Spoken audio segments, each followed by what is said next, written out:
श्रीमद् भागवतम द्वितीय स्कंद अध्याय 5 श्लोक संख्या 20 शब्दाद अनुवाद्यम तात्पर्य कृष्ण कृपा मूर्ति श्रीमद् अभय चरणारविंद भक्तिवेदांत स्वामी प्रभुपाद द्वारा स एष भगवान् लिंगे स्त्रिभिर एतेर अधोक्षजः स्वलक्षित गति ब्रह्मन् सर्वेषां मम चेश्वरः स वो एषः ये भगवान श्री भगवान लिंगे है लक्षणों से त्रिभी तीन एते है इन सब से अधोक्षज परम दृष्टा श्री भगवान सुअलक्षित अदृश्य गति चाल ब्रह्मन हे नारद जी सर्वेशाम हर एक का मम मेरा च भी ईश्वर नियंता। अनुवाद। हे ब्राह्मण नारद, परम दृष्टा दिव्य श्री भगवान प्रकृति के उपर्युक्त प्रकृति के तीन गुणों के कारण जीवों की भौतिक इंद्रियों की अनुभूति से परे हैं, लेकिन वे मुझ सहित सबके नियंता हैं।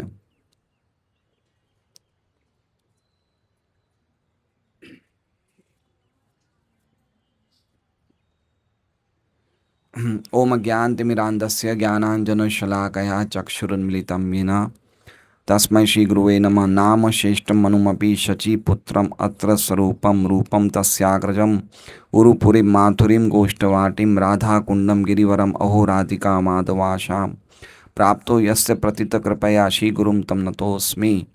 वन्देऽहं श्रीगुरोः श्रीयुतः पदकमलं श्रीगुरून् वैष्णवांश्च श्रीरूपं सहग्रजातं सहगण रघुनाथान्वितं तं सजीवं साद्वैतं सावधूतं परिजनसहितं कृष्ण चैतन्यदेवं श्रीराधा कृष्णपादान् सहगण ललिता शिवशाखान्वितांश्च गुरु वैष्णव भगवान तीने स्मरण है विघ्न विनाशन अनायास होय निजवांचित पूर्ण। हरे कृष्णा कृष्णा कृष्णा हरे हरे हरे राम राम राम हरे हरे। सभी भक्तों का भागवतम कक्षा में स्वागत है। आज ब्रह्मा जी के नारद जी के संवाद में आज का श्लोक जो है, ब्रह्मा जी बोल रहे हैं नारद जी को और इस प्रकार कह रहे हैं। पहले हम कल का श्लोक एक बार पढ़ेंगे, सब लोग साथ में बोलिए। कल का श्लोक थोड़ा मुश्किल था, लेकिन अगर आप लोगों ने पठन किया होगा, मनन किया होगा, तो हो सकता है आप लोगों को थोड़ा आसान लगना शुरू हो जाए। कार्य कारण कर्तृत्वे द्रव्य ज्ञान क्रियाश्रयः बध्नन्ति नित्यदा मुक्तं मायनम पुरुषम गुणः। नित्यदा मुक्तम, जो वस्तुतः हमेशा मुक्त है। कौन है नित्यदा मुक्तम? हम लोग जो हमेशा मुक्त हैं, लेकिन बदनंती गुणा, हमें गुणों ने बांध दिया है। कौन से गुणों ने बांध दिया है? प्रकृति के तीन गुणों ने बांध दिया है। क्यों बांध दिया है? माइनम पुरुषम, है ना, क्योंकि हम वो पुरुष है। पुरुष मतलब खाली पुरुष नहीं, स्त्रियां दोनों आ गई। पुरुष मतलब जीवात्मा। हम माया का संग करने के लिए राजी हो जाते हैं। माइनम, माया का विषय। तो चूंकि हम माया का संग करने से भौतिक शक्ति से प्रभावित हो जाते हैं, तो प्रकृति के तीन गुण हमें बांध देते हैं। कैसे बांधते हैं? किन किन चीजों में बांधते हैं? कार्य में, कारण में और कर्तृत्व में। तीन चीजों में बांधते हैं। कार्य में मतलब हमने क्या सुना था? जो चीज हम देख रहे हैं, प्रभाव देख रहे हैं इस जगत का, चाहे हम अपनी संपत्ति देख रहे हैं, चाहे घर देख रहे हैं, चाहे हमारी प्रॉपर्टी देख रहे हैं, चाहे गाड़ी देख रहे हैं, चाहे हमारा शरीर देख रहे हैं, उन चीज में हम अपना अभिमान करते हैं। अभिमान मतलब समझ रहे हैं? हम अपनी पहचान करते हैं उन चीज से। ठीक है, ये इस तरह से हमें बांधता है। त्रिगुण ऐसे बांध रहे हैं, समझ रहे हैं? इसे बोलते हैं अधिभूत। अधिभूत चीजों में हम अपनी पहचान करते हैं। ये मेरा देश है, ये मेरी जाति है, ये मेरा परिवार है, तो उससे हमारी पहचान हो जाती है उस वस्तु से। इसे बोलते हैं कार्यत्व अभिमान। ठीक है, और फिर कैसे बांधती है? कारण में। कारण में मतलब हमारा जो बद्ध स्वभाव है, मुझे ये करना है, मुझे ये पसंद है, मुझे ये खाना है, मेरी ये इच्छा है। तो मेरी जो इच्छा है वो क्या है? बारिश आ रही है, बूंदे आ रही है। मुझे लगी थोड़ी।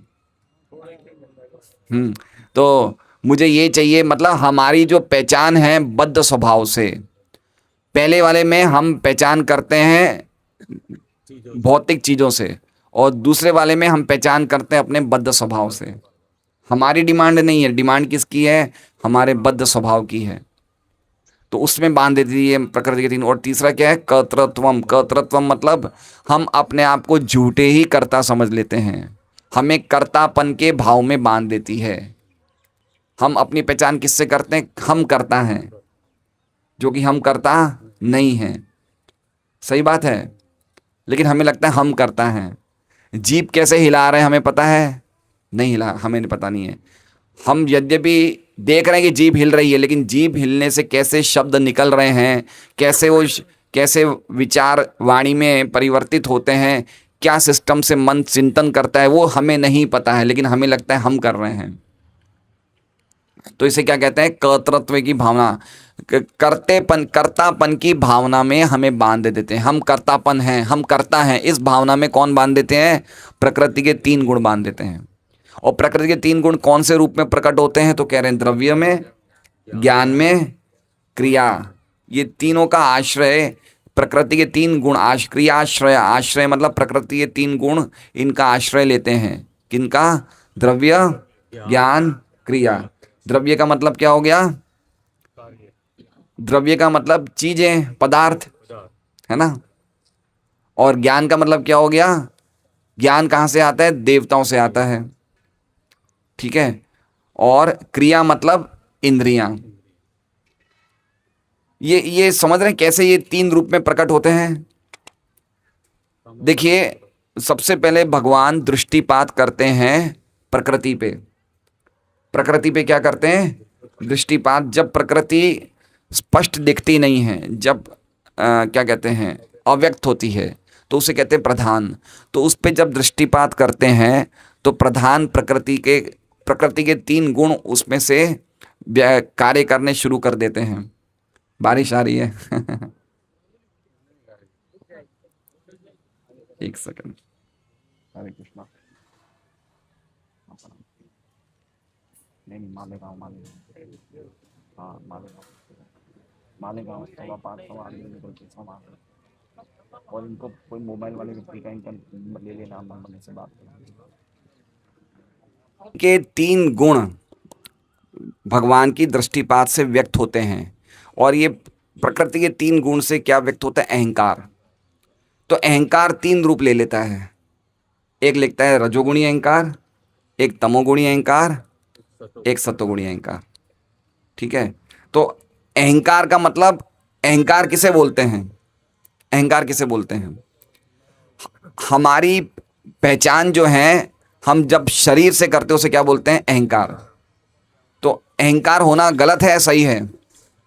अहंकार होना सही है, गलत है? सही है। अहंकार का मतलब क्या है? हमारी पहचान। लेकिन हमें कौन सा अहंकार बांधता है? मिथ्या अहंकार, जिसमें हम पहचान क्या करते हैं? अहंकार मतलब वो चीज जिसमें आत्मा अपना पहचान किससे करती है? शरीर से। तो ये अहंकार ये तीन गुणों से मिल जाता है तो तीन अहंकार बन जाते हैं। कितने अहंकार बन जाते हैं? तीन अहंकार। रजोगुणी अहंकार, तमोगुण का अहंकार और सत्वगुण का अहंकार। तो जो तमोगुण का अहंकार है, बाकी सबका क्या होगा?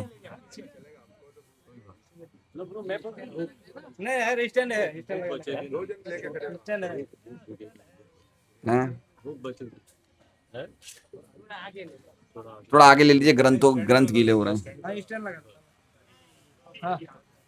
अब क्या करेंगे? अब कितने छतरियां लाएंगे? छतरियां प्रकट होती है और बुद्धि। और जो तमोगुण का अहंकार है उससे द्रव्य प्रकट होते हैं, भूमि, जल, अग्नि, वायु, आकाश। तो तीन अहंकार के तीन रूप हुए नहीं हुए? द्रव्य मतलब द्रव्य, ज्ञान मतलब देवता। क्यों? क्योंकि देवता हमें ज्ञान देते हैं। और इंद्रियां मतलब क्रियाएं किससे होती है? इंद्रियों के द्वारा। तो अहंकार इन तीन रूपों में हमें तीन अवस्थाओं में बांध देता है, कार्य में, कारण में और कर्तेपन की भावना में। तो इस प्रकार से जो नित्य मुक्त जीव है वो बंध जाता है, क्योंकि वो भगवान की सेवा नहीं करना चाहता है, और भगवान के विमुख रहना चाहता है। तो ये इसका पिछले श्लोक का ये कैसे जीव बंध जाता है। तो हमने 18वें श्लोक में देखा भगवान ईश्वर की विलक्षण स्थिति। कौन से श्लोक में देखी हमने? 18 की। भगवान प्रकृति के 3 गुणों से बंधते नहीं हैं, वो स्वीकार करते हैं, लेकिन किसके द्वारा? माया के द्वारा। वो खुद नहीं बंधते। और 19वें श्लोक में जीव की स्थिति देखी कि कैसे जीव बंध जाता है माया के प्रकृति के 3 गुणों से। आज के श्लोक में हम देखेंगे कि कैसे प्रकृति के 3 गुणों में बंधा हुआ जीव भगवान को नहीं समझ पाता, भगवान की अनुभूति नहीं कर पाता। वो आज के श्लोक में देखेंगे। यद्यपि वे हमारे भगवान है लेकिन हम समझ नहीं पा रहे हैं, तो वो आज के श्लोक में देखेंगे। तो ये श्लोक ब्रह्मा जी बोल रहे हैं, स एष भगवान लिंगे। स मतलब वो, और एष मतलब ये। क्या कह रहे हैं ब्रह्मा जी की? वो ये भगवान है ना, वो ही है ये भगवान। मतलब ये भगवान मतलब कौन? वासुदेव नारायण, वो ही ये भगवान है। लिंगे स्त्रिभिर एते। लिंगे स्त्रिभिर एते मतलब 3 लिंग। लिंग मतलब लक्षण, चिन्ह, और एते मतलब ये 3 गुणों से। जो लोग ये 3 गुणों से बंधे हुए हैं, लिंगे मतलब उनके लक्षण क्या थे? हमने देखे पिछले श्लोक में क्या लक्षण थे। वो अपनी पहचान किससे कर रहा है? संपत्ति से अपनी पहचान कर रहा है, अपने आप को कर्ता मान रहा है, और अपना बद्ध स्वभाव को अपना स्वभाव समझ रहा है। तो ये लिंग हुए नहीं हुए? ये लक्षण हुए नहीं हुए? तो जो जीवात्मा प्रकृति के 3 गुणों के लक्षणों से बंधे हुए हैं, वो उस अधोक्षज भगवान को स्वलक्षित, लक्षित मतलब देखना, अलक्षित मतलब नहीं देखना, और सुअलक्षित मतलब अच्छी तरह नहीं देखना। तो स्वलक्षित गतिर, गतिर मतलब भगवान की जगह, भगवान की चाल, भगवान की स्थिति को, भगवान की पदवी को वो नहीं समझ पाते। कौन लोग नहीं समझ पाते? जो 3 गुणों से बंधे हुए हैं। कैसे बंधे हुए हैं? वो हमने उनके लिंग, उनके लक्षण कहाँ देखे? पिछले श्लोक में। ठीक है, भगवान ब्रह्मा जी देख रहे हैं, ब्रह्मा जी स्पष्ट देख रहे हैं, क्योंकि ब्रह्मा जी 3 गुणों से बंधे हुए नहीं हैं। ब्रह्मा जी नारद जी को बोल रहे हैं, नारद जी उनके शिष्य हैं। तो एक तरफ बताया जा रहा है कि एक व्यक्ति स्वतंत्र है और दूसरा व्यक्ति 3 गुणों से बंधा हुआ है। तो बताया जा रहा है कि नारद जी 3 गुणों से बंधे हुए, क्योंकि वो इस भूमिका निभा रहे हैं ना शिष्य की, कि भाई परम सत्य कौन है। यद्यपि वो भी 3 गुणों से परे हैं, वो भी भगवान के महान भक्त है, लेकिन वो जैसे अर्जुन को विमोह में डाला गया था, ऐसे नारद जी भी कुछ समय में मोह में हैं। क्यों पूछ रहे हैं? तो ब्रह्मा जी देख रहे हैं वो 3 गुणों से परे हैं, उन्होंने देख लिए साक्षात भगवान हैं। और नारद जी को एक बद्ध जीवात्मा की तरह रिप्रेजेंट किया जा रहा है कि तुम नहीं देख पा रहे लेकिन मैं देख पा रहा हूँ। क्यों? क्योंकि एक व्यक्ति प्रकृति के 3 गुणों से बंधा हुआ है और एक व्यक्ति प्रकृति के 3 गुणों से नहीं बंधा हुआ है। हम देख रहे हैं ऐसा हुआ था। दुर्योधन ने भी भगवान को देखा, अर्जुन ने भी भगवान को देखा, लेकिन एक प्रकृति के गुणों में बंधा था और एक प्रकृति के गुणों से छूटा हुआ था। तो अर्जुन क्या देख रहे थे? ये परम सत्य साक्षात परमेश्वर है। और दुर्योधन क्या देख रहा था? तो सामान्य व्यक्ति है ना। शिशुपाल ने भी तो देखा, रावण ने भी देखा, हिरण्यकशिपु ने भी देखा, कंस ने भी देखा, लेकिन चूंकि वो प्रकृति के 3 गुणों से बंधे हुए थे तो देखने के बावजूद वो समझ नहीं पाए। तो यही बात ब्रह्मा जी कहना चाहते हैं कि जो पिछले श्लोक में जो लिंग बताए गए, जो पिछले श्लोक में लक्षण बताए गए 3 गुणों वाले, हम लोग जो भी इन गुणों में बंधे हुए हैं उनके लिए ये अधोक्षज, अधोक्षज का अर्थ पता है ना आपको? अधोक्षज जिनको हम इंद्रियों से उत्पन्न ज्ञान के द्वारा नहीं समझ सकते, उन्हें क्या कहा जाता है? अधोक्षज। अक्ष मतलब इंद्रियां, ज मतलब जन्म लेना। इंद्रियों से जो ज्ञान प्राप्त होता है उनसे हमेशा भगवान ऊपर रहते हैं, वो ज्ञान नीचे रहता है, अधर रहता है, नीचे रहता है, इसलिए भगवान का एक नाम है अधोक्षज। तो भगवान इन लोगों के द्वारा कभी नहीं समझे जा सकते जो प्रकृति के 3 गुणों के द्वारा प्रभावित होते हैं। समझ रहे हैं बात को? समझे नहीं समझे हम लोग?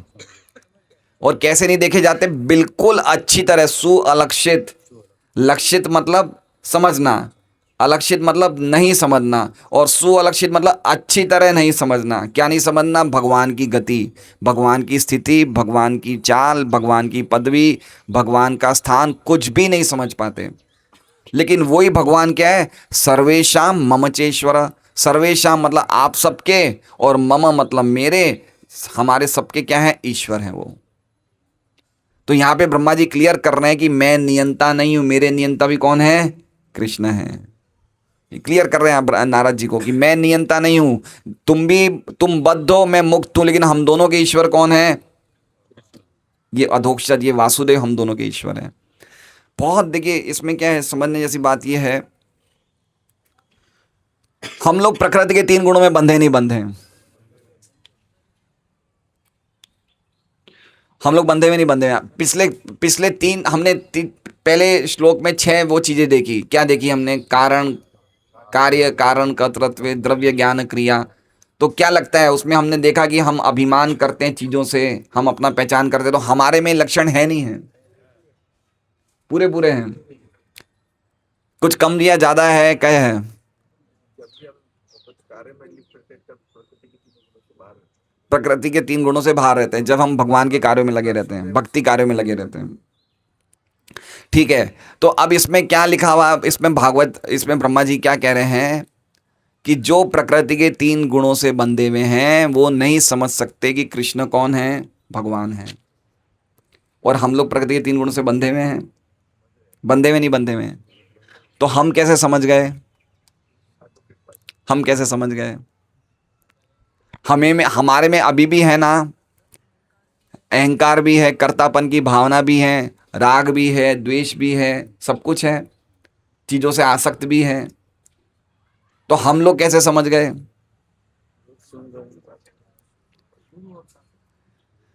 देखिए अभी बादल है ना, बादल में रहने वाला व्यक्ति सूर्य को देख सकता है क्या? अभी हमें सूर्य दिख रहे हैं क्या? क्योंकि हम किस में हैं? बादल में हैं। अगर हमें सूर्य को देखना है तो क्या करना पड़ेगा हमें? सूर्य के संपर्क में आए बिना सूर्य को नहीं देख सकते। बादल में रह के सूर्य को नहीं देख सकते। तो प्रकृति के 3 गुणों में रहने वाला व्यक्ति कैसे भगवान को देख सकता है? समझ रहे हैं? बादल में रहने वाला व्यक्ति सूर्य को, यद्यपि बादल ने, सूर्य ने ही बादल को बनाया, सूर्य से बादल बनता है नहीं बनता है? लेकिन बादल सूर्य को नहीं ढकता, किसको ढकता है? हमें ढक देता है। तो उसी तरह से माया किससे बनती है? कृष्ण से। तो माया कृष्ण को नहीं ढकती, हमें ढकती है। तो जो व्यक्ति माया में अर्थात प्रकृति के 3 गुणों में ढका हुआ है, वो जब बादल में व्यक्ति रहने वाला व्यक्ति सूर्य को नहीं देख सकता, तो हम देख सकते हैं क्या कृष्ण को? तो अगर हमें कृष्ण को देखना पड़े, जैसे किसी को सूर्य को देखना है, तो उसे क्या करना पड़ेगा? है भाई, उसको सूर्य के संपर्क में आना पड़ेगा। तो अगर हमें कृष्ण को देखना, तो हमें क्या करना पड़ेगा? कृष्ण के संपर्क में आना पड़ेगा। और कृष्ण के संपर्क में कैसे आएंगे? हरे कृष्णा कृष्णा कृष्णा हरे हरे, हरे राम राम राम हरे। माया के बादल तुरंत हट जाएंगे। आसान है, मुश्किल है? बड़ा आसान है, कोई मुश्किल नहीं है। कृष्ण सूर्य सम माया है अंधकार, यहाँ माया तान नहीं माया अधिकार। एक झटके में जैसे हमारे, देखिए हमें सबको भगवान ने इच्छा दी है। क्या दी है? हमारे सबके पास इच्छा करने की शक्ति है ना? माया हमसे ये इच्छा शक्ति ले नहीं सकती, इसको भ्रमित जरूर कर सकती है। समझ रहे हैं? माया क्या कर सकती है? इस इच्छा शक्ति को भ्रमित कर सकती है, लेकिन ले नहीं सकती, हमसे खींच नहीं सकती है। तो इच्छा करने की जो हमें थोड़ी सी एक स्वतंत्रता मिली है, वो हमारी रहेगी। तो उसमें क्या करना है? अगर हम कृष्ण की सेवा करने के लिए तैयार हैं, अगर हम हरे कृष्णा बोलेंगे, तो माया हट गई। देखिए बादल हट गए, सूर्य आ गया ना। तो ये कहने का तात्पर्य ये है। आज विश्वनाथ चक्रवर्ती ठाकुर की हम टीका पढ़ते हैं। श्लोक समझ गए आप लोग? बहुत सुंदर श्लोक है। देखिए वो भगवान वासुदेव जो अधोक्षज हैं, वो उनके द्वारा नहीं दिखते, जो इन तीन गुण, मतलब कौन से गुण? वो पिछले श्लोक के बारे में बता रहे। इन 3 गुणों, जिन जिन गुणों का मैंने वर्णन पिछले श्लोक में किया, उन 3 गुणों के द्वारा व्यक्ति कभी भी भगवान को क्या है, उसके लिए सुअलक्षित, उनको समझ ही नहीं सकता है। लेकिन वो भगवान कौन है? वो तुम्हारे और मेरे दोनों के कौन है? नियंता है, ईश्वर है। अब इसमें ब्रह्मा जी एक शब्द कह रहे हैं, अधोक्षज। क्या कह रहे हैं? अधोक्षज। कौन कह रहे हैं? ब्रह्मा जी कह रहे हैं। ब्रह्मा, नारद जी ने इससे पहले ब्रह्मा जी को कौन से 3 बड़े बड़े शब्द कहे थे शुरुआत में? भूत भावना, पूर्वज, और एक और 3 शब्दों से जो भगवान से संबंधित होते हैं। उरुक्रम नहीं थे, और कोई शब्द थे। मतलब कहने का मतलब कि अगर ब्रह्मा जी अधोक्षज बोल रहे हैं, तो ना तो अधोक्षज, अभी उन्होंने नारायण नाम नहीं लिया, लेकिन अधोक्षज बोल रहे हैं, तो इसका मतलब ना तो देवताओं को संबोधित कर रहे हैं, ना शिव जी को संबोधित कर रहे हैं। किसको संबोधित कर रहे हैं? नारायण को। क्यों? क्योंकि ब्रह्मा जी के बाद देवता है और ब्रह्मा जी से शिव जी प्रकट हुए। तो जब अधोक्षज बोल रहे हैं तो किसको बोल रहे हैं? वो नारायण को बोल रहे हैं, कृष्ण को बोल रहे हैं। इसलिए स्पष्ट होता है कि कृष्ण ही ब्रह्मा जी के नियंता हैं, कृष्ण ही ब्रह्मा जी के क्या कहते हैं, कंट्रोलर हैं, परमेश्वर हैं। और ब्रह्मा जी स्पष्ट रूप से ब्रह्मा संहिता के श्लोक में बोलते हैं, ईश्वरः परम कृष्ण सच्चिदानंद विग्रह अनादिर आदिर गोविंद सर्व कारण कारणम। ये जगत का सबसे बुद्धिमान व्यक्ति इस बात को मान रहे हैं कि हम सबके परमेश्वर कौन है? कृष्ण है। जिनका पूरा शरीर ही बुद्धि तत्व से बना हुआ है, वो व्यक्ति इस बात को स्वीकार कर रहे हैं कि कृष्ण परम सत्य हैं। विश्वनाथ चक्रवर्ती ठाकुर की हम टीका पढ़ेंगे। भगवान माया शक्ति को धारण करते हैं, उनका स्वभाव, इसका मतलब गति, वो नहीं समझ में आती, इसका मतलब सुअलक्षित। क्यों? क्योंकि प्रकृति के 3 गुणों के द्वारा हमारा आवरण आ जाता है जीवों पे गुणों का आवरण आ जाता है, इसलिए वो नहीं जाने जाते। लेकिन वो भक्तों के द्वारा जाने जाते हैं। किनके द्वारा जाने जाते हैं? भक्तों के द्वारा जाने जाते हैं। क्यों? क्योंकि भक्त लोग सीधे उनके दिव्य स्वरूप का दर्शन करते हैं। अगर उनके दिव्य रूप, दिव्य नाम का संपर्क भक्तों को नहीं होता तो कोई नहीं जान पाता। समझ रहे हैं? अगर हम कृष्ण के संपर्क में नहीं आए उनके नाम के जप के द्वारा या भागवत के द्वारा या उनके दर्शन के द्वारा, तो हमें भी समझ में नहीं आए। हमें कब पता चल रहा है हम प्रकृति के 3 गुणों से हटने का प्रयास कर रहे हैं या दूसरे लोग प्रकृति के 3 गुणों में, ये हमें कब पता चल रहा है? क्योंकि हम कृष्ण के संपर्क में आए हैं, कृष्ण के रूप का दर्शन कर रहे हैं, कृष्ण के रूप के बारे में सुन रहे हैं, कृष्ण की लीलाओं के बारे में सुन रहे हैं, कृष्ण नाम के बारे में सुन रहे हैं। तो श्री कृष्ण के संपर्क में आने से, उनके दिव्य रूप के संपर्क में आने से हमारे माया के बादल दिन पर दिन कम होते जा रहे हैं। और जो लोग नहीं आ रहे, उनके माया के बादल हट ही नहीं रहे हैं, तो कैसे जान पाएंगे? वो जान ही नहीं पा सकते। इसलिए जितना ज़्यादा हम संपर्क में रहेंगे कृष्ण के, उतना ज़्यादा हम भगवान को समझ लेंगे। पॉइंट यही है। इसलिए मेरा निवेदन है कि खाली बोलने मात्र से माया के बादल नहीं हटेंगे, हमें संपर्क में आना पड़ेगा।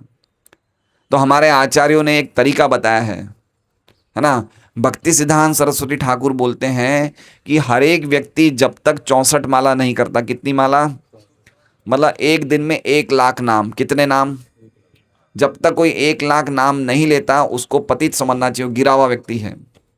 लेकिन शील प्रभुपाद की कृपा से अगर हम 16 माला भी करें तो हम फिर भी भगवान के धाम जाने के लिए अधिकारी बन जाते हैं। कितनी माला? अब हमें करनी चाहिए नहीं करनी चाहिए? करनी चाहिए ना। ये मिनिमम हमारी एक आवश्यकता है कि एटलीस्ट भगवान के नामों का जप। कलेर दोष निधे राजन, ये कलयुग क्या है? ये दोषों का सागर है। लेकिन अस्ति एको महान गुण, इसमें एक बहुत महान गुण है। क्या है? कीर्तनादेव कृष्णस्य मुक्त संग परम व्रजेत। भगवान श्री कृष्ण के नाम संकीर्तन से मुक्त संग, हम प्रकृति के 3 गुणों के आसक्ति से मुक्त होके परम व्रजेत, भगवान के धाम जाएंगे। तो हमें करना चाहिए नहीं करना चाहिए? जिनको नहीं करना चाहिए हाथ खड़ा करें। जो कह रहे हैं हमें नहीं करना चाहिए, सबको लग रहा है कि हमें करना चाहिए, तो फिर क्या आज से हम सब करेंगे? जो बोलेगा कि हम करेंगे, तो उनको खीर खिलाई जाएगी। क्या मुश्किल है बताइए? कोई मुश्किल है? एक दो दिन हमें लगेगा कि कैसे करेंगे 16 माला, कैसे करेंगे, लेकिन इतना भगवान की कृपा से इतना प्रोसेस इतना इजी है। अगर आपने 2-3 दिन कर लिया तो आपको लगेगा ही नहीं इसमें मुश्किल क्या है। अगर हम चाहें तो, अगर चाहें तो क्या नहीं हो सकता है। सही बात है ना? क्या नहीं कर सकते हम लोग? अगर हमें जाना है, अभी अगर बेंगलोर जाना है, अचानक कोई काम हो जाए तो हम जाएंगे नहीं जाएंगे? जाएंगे ना। कोई इमरजेंसी हो तो हमें जाना पड़ेगा, हमें कहीं भी जाना पड़ेगा। तो नाम की इमरजेंसी नहीं है हमें। हम नहीं समझ रहे कि हम प्रकृति के 3 गुणों में कैसे बंधे हुए हैं, कैसे हम अपनी पहचान चीजों से कर रहे हैं। हर हर हर कदम पे हम माया के द्वारा थप्पड़ खा रहे हैं, लेकिन फिर भी नहीं समझ रहे हैं। हमारे हर एक कदम पे हम हमने पिछले श्लोक में 3 हमने लक्षण देखे, हमारे हर एक कदम पे हम इन 3 लक्षणों के द्वारा हम प्रभावित हैं। सही बात है, गलत बात है? हर एक कदम पे सब भावनाएं हमारे में, कर्तापन की भावनाएं, चीज़ों से आसक्त है, मैं और मेरा स्वभाव, मैं मन को ही अपना मानता हूँ। क्या क्या दुर्गुण हमारे में नहीं है? और भगवान परम सत्य है, परम धाम है, परम पवित्रम है। उनके संपर्क में आने से अगर प्रकृति के 3 गुणों से हम छूट रहे हैं तो क्या दिक्कत है बताइए? राकेश कर पाओगे आज 16 माला से? क्या बात कर रहे हो? प्रभु जी अभी 4 दुकानें और लेनी है, उसके बाद पक्का करूंगा।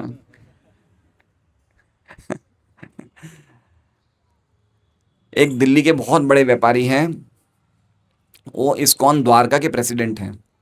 अनाप शनाप पैसा है उनके पास। उनका नाम पीयूष है, अब दीक्षित नाम क्या है पता नहीं मुझे, शायद प्रियव्रत दास है क्या है, लेकिन बहुत धनी व्यक्ति हैं, बहुत पैसा है, लेकिन नियम पूर्वक अपनी 16 माला नहीं छोड़ते। समझ रहे हैं? जब तक हम 16 माला नहीं करेंगे चीजों से हमारा अटैचमेंट नहीं जाएगा। और भगवान कौन है? नमो अकिंचन वृत्ताय निवृत्त गुणवृत्तये। भगवान उनके हैं जिनके पास दुनिया की कोई चीज नहीं है। नमो अकिंचन वित्ताय, वित्ताय मतलब धन।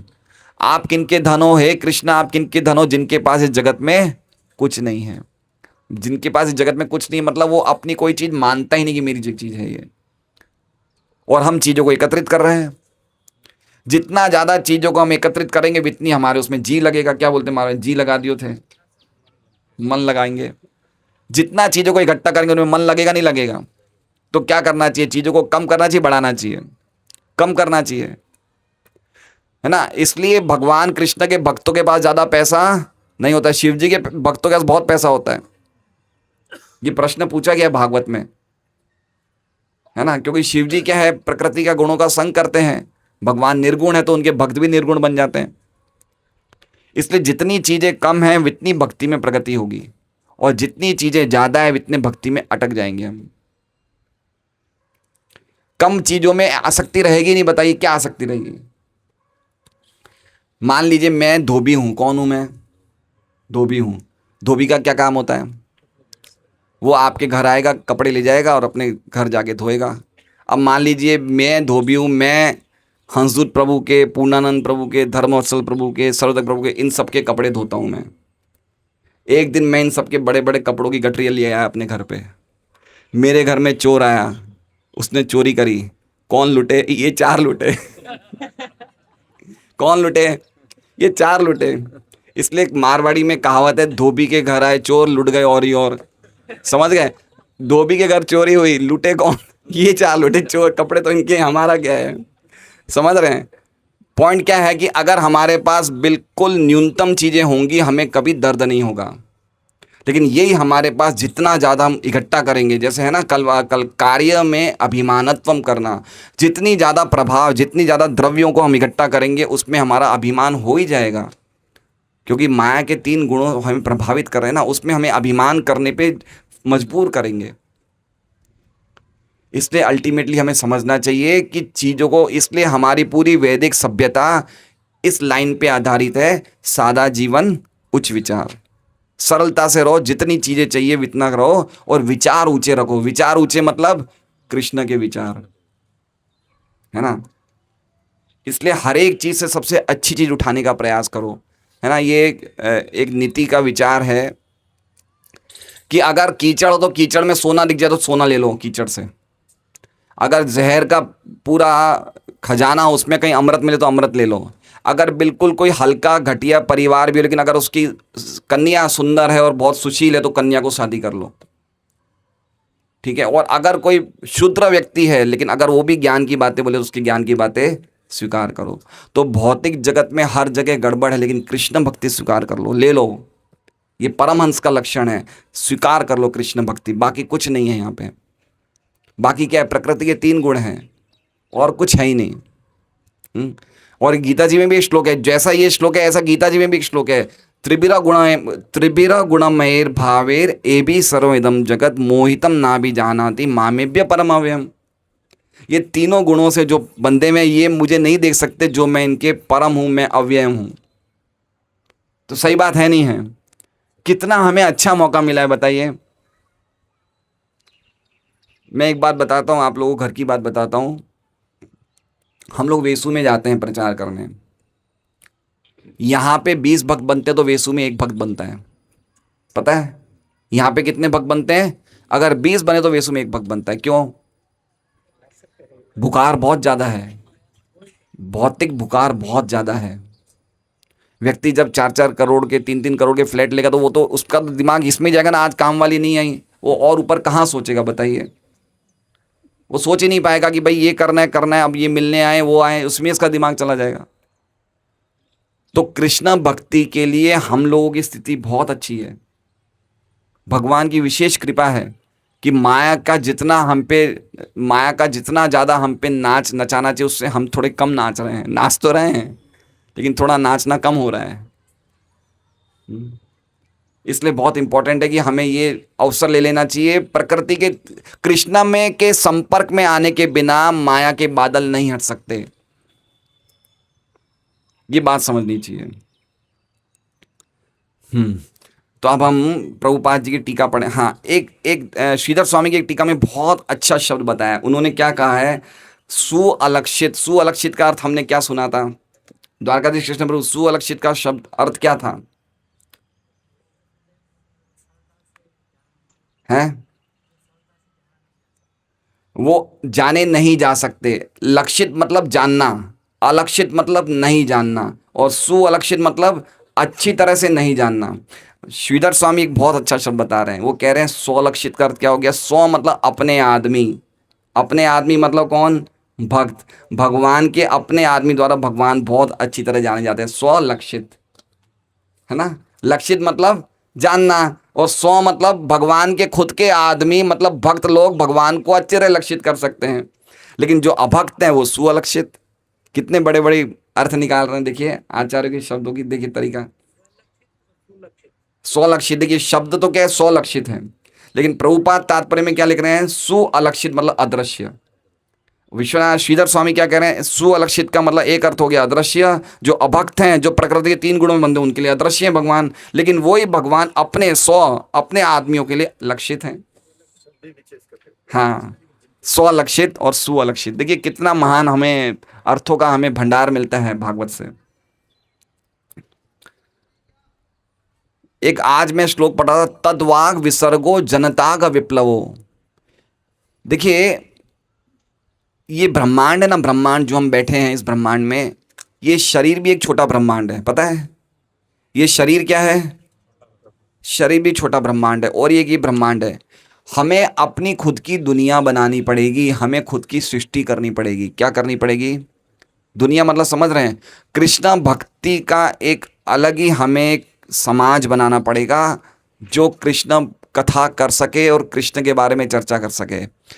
यह है तद्वाग विसर्गो। तद्वाग विसर्गो, विसर्गो मतलब नई सृष्टि, और वाग मतलब वाणी की नई सृष्टि।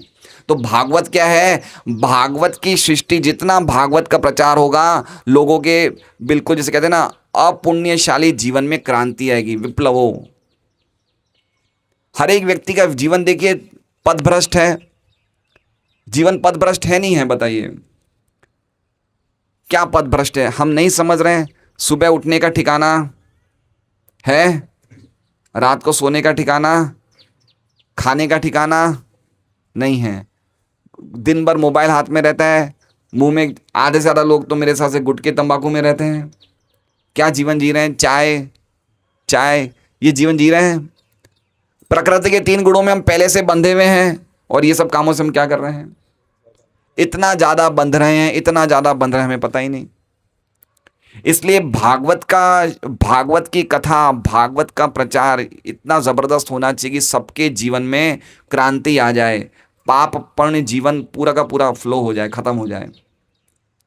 इसलिए सब भक्तों के अपने घर में, हर एक भक्त को अपने घर में 5-5 सेट भागवत के रखने चाहिए। कितने सेट रखने चाहिए? 5-5 सेट रखने चाहिए। अगर आप सबसे अच्छी किसी पे करुणा करना चाहो तो उसे भागवत की शिक्षा दो, इससे बढ़कर और कोई शिक्षा नहीं है। बहुत ही अद्भुत शिक्षा है भागवत की। प्रभुपाद की टीका हम पढ़ते हैं। प्रभुपाद ये टीका पे ज़्यादातर इस शब्द पे इस शब्द पे व्याख्या कर रहे हैं। कौन सी? स्वलक्षित। किस पे कर रहे हैं? स्वलक्षित।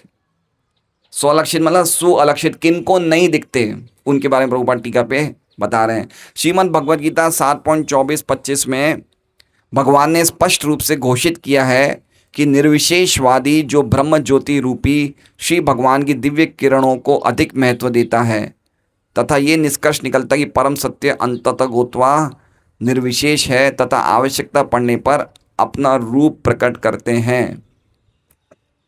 ऐसा निर्विशेषवादी सगुणवादी से कम बुद्धिमान होता है, चाहे वो वेदांत के अध्ययन में कितना ही क्यों ना लगा रहे। अब ये देखिए कुछ सिद्धांतों की बातें हैं। 7.24-25 श्लोक कौन सा है? अव्यक्तम व्यक्तिमापन्नम मन्यन्ते माम अबुद्धये परम भावम जानन्तो ममाव्ययम अनुत्तमम। देखिए हम देखते हैं यहाँ पे काफ़ी अलग अलग सिद्धांत के लोग हैं। समझिए, एक समाज है जैन समाज। जैन समाज है। जैन समाज क्या कहते हैं कि कृष्ण अभी 7वें नरक में है। कहाँ पे है? 7वें नरक में है। और जब कृष्ण अच्छे काम धीरे धीरे करना शुरू करेंगे तो ये भी क्या बन जाएंगे? तीर्थंकर। क्या बन जाएंगे? तीर्थंकर। जैन समाज में तीर्थंकर को बहुत बड़ा माना जाता है। पहले तीर्थंकर कौन थे? ऋषभ भगवान। ऐसे इनके 24 तीर्थंकर हुए। जो 24वें तीर्थंकर थे वो थे महावीर स्वामी। तो इनका कहने का मतलब क्या है कि कृष्ण जब धीरे धीरे अच्छे काम करेंगे ये नरक से निकल के क्या बन जाएंगे? तीर्थंकर बन जाएंगे। इनसे अच्छे राम ज़्यादा हैं। वो क्या बोलते हैं जैन समाज वाले? इनसे अच्छे राम में थोड़ी नैतिकता ज़्यादा है। समझ रहे हैं किस पे मैं बोल रहा हूं? सुअलक्षित। वो प्रकृति के 3 गुणों से बंधे हुए कृष्ण की स्थिति को नहीं समझ पा रहे। उनको क्या लगता है? ये अभी लाइन क्या कह रहे हैं? उनको क्या लगता है कि दरअसल जो जगत जो चला रहा है ना उसका कोई रूप नहीं है। अच्छा, हमारा रूप है? नहीं है। रूप है हमारा। कौन सा रूप है? जैसे मान लीजिए लक्ष्मी नरसिंह प्रभु ये कुर्ते धोती में बैठे, ये इनका सनातन रूप है क्या? ये रूप बदलेगा? क्यों बदलेगा? क्यों बदलेगा? क्यों? क्योंकि इनके कर्मों के आधार पे कर्मों के फल को भोग करने के लिए इनको रूप बदलते रहेंगे। शरीर क्यों मिलता है? कर्मों के अनुसार और इच्छाओं के अनुसार, है ना? तो लक्ष्मी नरसिंह प्रभु का ये रूप जो हम देख रहे हैं ये बदलेगा? नहीं बदलेगा? बदलेगा। इनको दूसरा रूप आएगा। तो जो निर्विशेषवादी जो चर्चा प्रभुपाद कह रहे हैं वो क्या कहते हैं कि इस जगत में किसी का ही रूप नहीं है, किसी का रूप है ही नहीं। तो वो क्या कहते हैं जैसे हम लोग रूप बदल रहे हैं वैसे भगवान भी जब आते हैं वो भी रूप बदलते हैं। उनके कर्म अच्छे हैं इसलिए राम का रूप मिलता है, उनके कर्म अच्छे हैं तो कृष्ण का रूप मिलता है। लेकिन अल्टीमेटली वो भी रूप लेते हैं। रूप तो किसी का है ही नहीं लेकिन वो भी कृष्ण रूप लेके आते हैं, राम रूप लेके आते हैं। समझ रहे हैं? अव्यक्तम व्यक्तिम आपन्नम, बहुत गंभीर बात है, समझने जैसी है। भगवान का रूप है या भगवान का रूप नहीं है? भगवान का सनातन रूप है लेकिन ये मानने को तैयार नहीं। क्या कहते हैं? रूप नहीं है, किसी का कोई रूप नहीं है, कोई रूप है ही नहीं। जगत में किसी का ही रूप नहीं है। अगर कोई भी जगत में आ रहा है, हम लोग जगत में आते हैं रूप लेके आते हैं ना, तो ऐसे भगवान आते, वो भी जगत मतलब किसका जगत है? माया का जगत है। माया में जो भी जगत में आएगा वो रूप बदलेगा। तो कृष्ण राम भी रूप बदल रहे हैं, तुम कैसे बोल रहे हो उन्हें सच्चिदानंद रूप वाले हैं? वो ऐसे आर्ग्यू करते हैं। कहाँ है भाई उनका रूप? नहीं है उनका रूप, उनका रूप नहीं है। सही बात है नहीं है? बताइए, उनका रूप नहीं है। हम लोग शास्त्रों के आधार पे बोल रहे हैं, लेकिन वो लोगों के पास तो शास्त्र को तो मानते नहीं है ना। गीता ब्राह्मण को तो अपने, गीता भागवत को अपने हिसाब से वो लोग इंटरप्रेट करते हैं।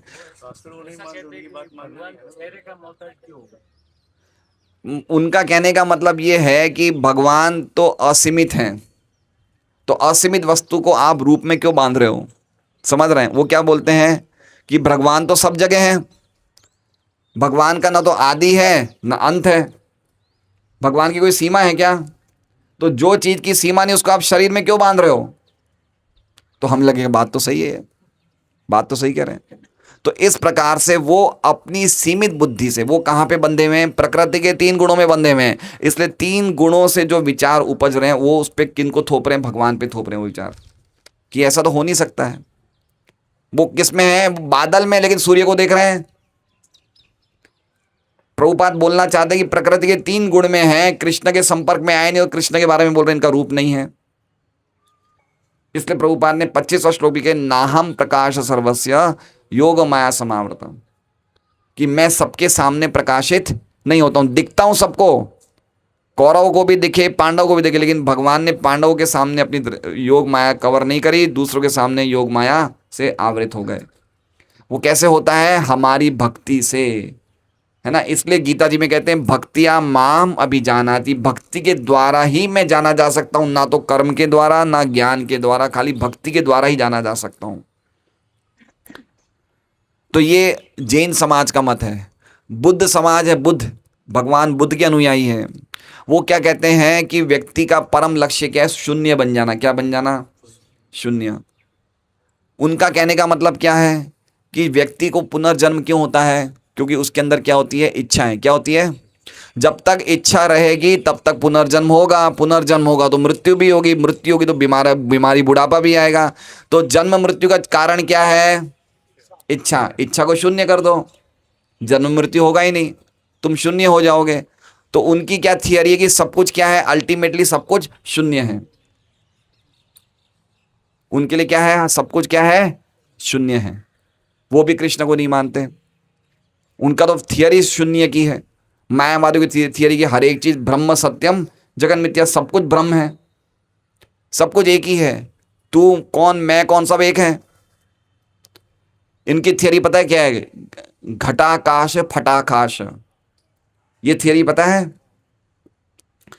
वो क्या कहते हैं कि एक घड़ा है, क्या है? मटका। मटके के अंदर भी आकाश होता है और मटके के बाहर भी आकाश होता है।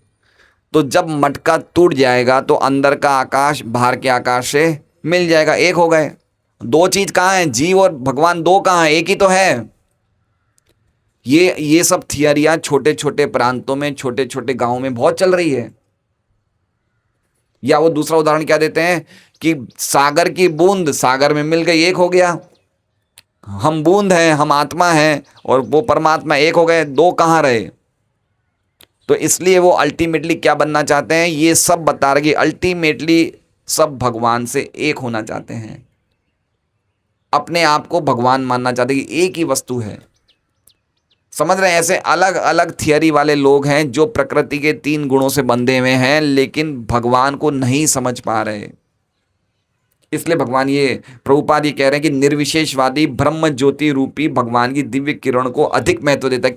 किसको महत्व दे रहे हैं? भगवान की दिव्य किरण को। व्यक्ति से किरणें आती है, किरणें से व्यक्ति आता है। जैसे मान लीजिए अभी धर्मवत्सल प्रभु के चेहरे पे चमक है, तो ये चमक से ब्रह्मवत्सल प्रभु आए, ब्रह्मवत्सल प्रभु से चमक आई। चमक से ये बने या इनसे चमक बनी? इनसे चमक बनी ना। तो भगवान से तो ब्रह्म ज्योति बनती है। तो जो निर्विशेष ब्रह्म है, जो सब जगह सर्वव्यापी ब्रह्म है, वो कहाँ से आ रहा है? वो भगवान के शरीर से ही तो आ रहा है। तो उसको ज्यादा महत्व देते, भगवान को महत्व नहीं देते। क्यों? प्रकृति के 3 गुणों से बंधने के कारण सुअलक्षित दिखते नहीं हैं। ये बात बताई जा रही है। ऐसे निर्विशेष तथ्य तो ये है कि ऐसे निर्विशेषवादी भौतिक प्रकृति के उपर्युक्त गुणों से आच्छादित रहते हैं, अतः वे भगवान तक पहुंचने में असमर्थ रहते हैं। श्री भगवान प्रत्येक व्यक्ति के लिए गम्य नहीं है, क्योंकि वे अपनी योग माया शक्ति से आवृत रहते हैं। लेकिन इससे ये त्रुटिपूर्ण निष्कर्ष नहीं निकाला जाना चाहिए कि श्री भगवान मूलतः अव्यक्त थे। अव्यक्त, अव्यक्त समझ रहे ना? अव्यक्त, जिनका कोई रूप नहीं है, उसे क्या बोलते हैं? अव्यक्त। मूल से क्या है? भगवान अव्यक्त है, लेकिन कभी कभी रूप लेके आते हैं। ये उनका कुसिद्धांत है। असली सिद्धांत क्या है? कि भगवान का रूप है, सनातन रूप है। ये असली सिद्धांत है। ये बहुत ही गहरी बात है, हमें समझना चाहिए। जब हम पढ़ेंगे नियमित रूप से, तब धीरे धीरे हम इन बातों को समझ में आएगा, नहीं तो हम नहीं समझ सकते। हम देखते हैं आजकल एक व्यक्ति, सामान्य व्यक्ति को लोग भगवान मान रहे हैं। सामान्य व्यक्ति को भगवान मानते नहीं मानते? लोग मानते हैं भाई। आज कितने लोग साईं बाबा को भगवान मान रहे हैं? क्यों मान रहे हैं? क्योंकि प्रकृति के 3 गुणों से बंधे हुए हैं। उन्हें नहीं समझ पा रहा कि एक सामान्य व्यक्ति भगवान कैसे हो सकता है। सामान्य व्यक्ति कैसे भगवान हो सकता है? और भगवान को सामान्य मान रहे हैं। भगवान को क्या मान रहे हैं? ये सामान्य है ना। अभी भी बोलते हैं लोग कि भाई तुम्हारे कृष्ण तो है ना, बचपन में बड़े नटखट थे, लेकिन बड़े होके इनको ज्ञान हुआ, इसलिए इन्होंने गीता का ज्ञान दिया। तो कृष्ण को सामान्य मान रहे हैं और सामान्य को भगवान मान रहे हैं। यहां तक कि जो डॉक्टर राधाकृष्णन थे, सर्वपल्ली राधाकृष्णन, उन्होंने 9वें अध्याय की टीका में कहा, मन मना भव मत भक्तो, कि मेरा चिंतन मत करो, मेरे अंदर जो अव्यक्त है उसका चिंतन करो। तो बदल दिया ना मतलब। अव्यक्त को ज्यादा ज्यादा जोर देना, कृष्ण के रूप को नहीं स्वीकारना। ये कृष्ण से द्वेष हुआ नहीं हुआ।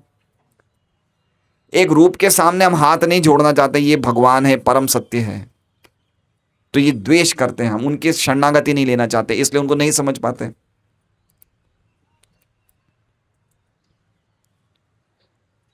लेकिन इससे त्रुटिपूर्ण निष्कर्ष नहीं निकाला जाना चाहिए श्री भगवान मूलतः अव्यक्त थे और अब मनुष्य रूप में प्रकट हुए हैं।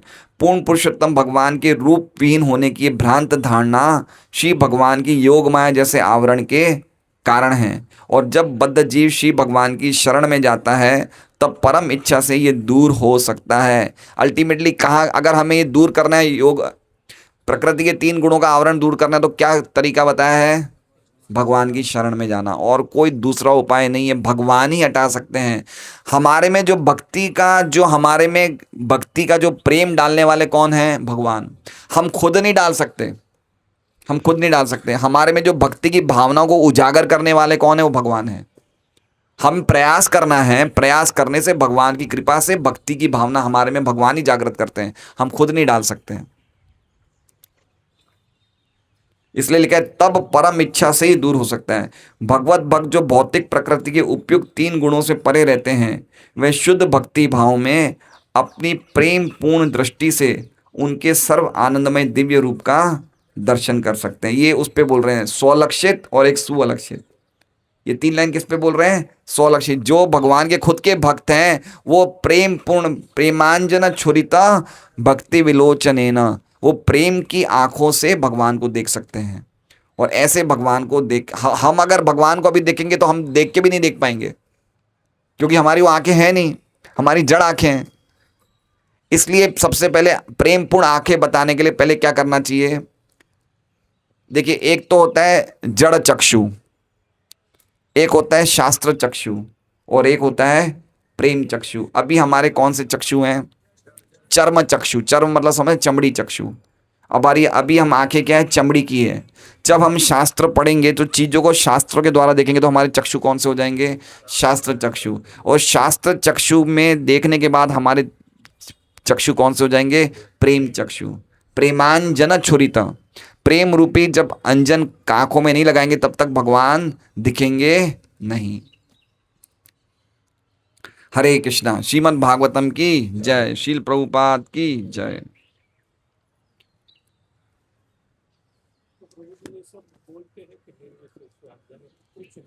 हैं। जिसने ये सृष्टि का सर्जन किया है उसने हर चीज में रूप दिया है। इतनी एकदम मामूली चीज भी उसको समझ नहीं आती। नहीं समझ में आती, क्यों? बादल में है वो।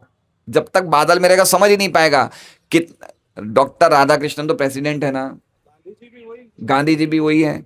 तो वो लोग अल्टीमेटली दुनिया की दृष्टि में बड़े समझदार व्यक्ति हैं, लेकिन इतनी बात नहीं समझ पा रहे कि ये जगत को चलाने वाला एक व्यक्ति है। वो समझते हैं वो व्यक्ति नहीं, अव्यक्त है वो दिखता नहीं है, उसका रूप नहीं है। क्योंकि जब तक वो भगवान के भक्तों के संपर्क में नहीं आएंगे तब तक ये बातें नहीं समझ सकते हैं। और ऐसा नहीं कि इसके लिए कोई बहुत बुद्धिशाली, मूर्ख से मूर्ख व्यक्ति भी समझ सकता है और बुद्धिशाली से बुद्धिशाली व्यक्ति भी नहीं समझ सकता है।